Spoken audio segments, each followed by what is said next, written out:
नहीं, आईबीपीएस एसओआईटी का cut off इतना ज़्यादा नहीं जाएगा।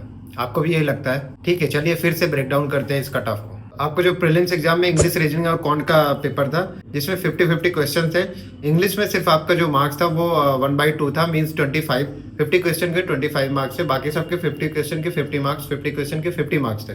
जैसा कि रिव्यू करवाया था, लोगों से क्वेश्चंस पूछा था, तो उसमें से ऑन एवरेज मैं लेता हूँ कि कॉन्ट में लोगों ने 30 क्वेश्चन किया था, रीजनिंग में लोगों ने 30 क्वेश्चन किया था, और मैं मानता हूँ कि इंग्लिश में कुछ लोगों ने बोला कि मैंने सारे क्वेश्चन किया, फिर भी मैं 40 क्वेश्चन लेता हूँ। तो ये डेटा लेने के बाद रीजनिंग में आपका 30 मार्क्स हुआ, क्वांट में आपका 30 मार्क्स हुआ, और इंग्लिश में आपका 20 मार्क्स हुआ। तो मीन्स आपका जो मार्क्स हुआ वो 30 प्लस 30 प्लस 20 80 मार्क्स हुआ। अगर मैं ले चलता हूँ, ठीक है, बहुत अच्छा लड़का है, 90%, या फिर ऑन एवरेज मैं लेता हूँ तो 80% लोगों की एक्यूरेसी होगी, तो भी 64 मार्क्स आएगा। तो ये जो कट ऑफ बनता है, ये मैं बता रहा हूँ कि चलो हमने ये 64 मार्क्स एक अपर लेवल का ले लिया, मतलब टॉप लेवल का ले लिया। कट ऑफ इस हिसाब से नहीं बनता है। कट ऑफ वैसे बनता है कि जितनी वैकेंसी होनी है उसका वो आपको प्रीलिम्स में जो होगा वो 10 to 20 या 15 टाइम्स आपको मेंस के लिए बुलाएंगे। जैसे मान लीजिए 50 मार्क्स में जो है कम लोग हैं, या 60 मार्क्स में ज्यादा लोग हैं, तो ऐसे करके वो उतने नंबर ऑफ कैंडिडेट को बुलाते हैं। तो ये कट ऑफ आपका 40 भी हो सकता है, 50 भी हो सकता है, और 60 भी हो सकता है।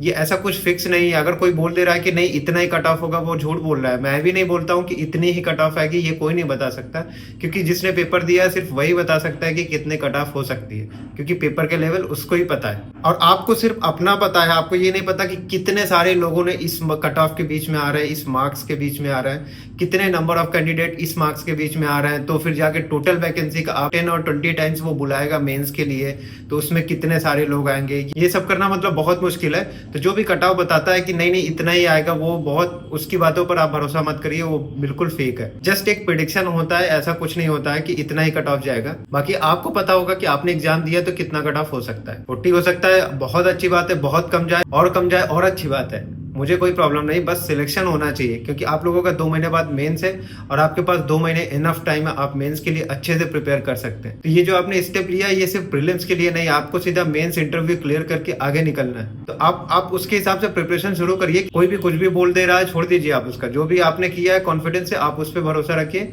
कट ऑफ तो कम ज्यादा होगी, वो किसी के बताने से नहीं होगी। बाकी मेंस का प्रिपरेशन आप लोग स्टार्ट करिए, आपके पास 2 महीने टाइम है। नवंबर में आपका मेंस है, और ये सितंबर अक्टूबर के बीच में आपका मेंस का एडमिट कार्ड आ जाएगा। जिसको भी कट ऑफ की टेंशन हो रही है उसको ये वीडियो शेयर कर दीजिए, और अपनी पढ़ाई अच्छे से चालू रखिए मेंस के लिए। मिलते हैं नेक्स्ट वीडियो में, तब तक के लिए बाय बाय।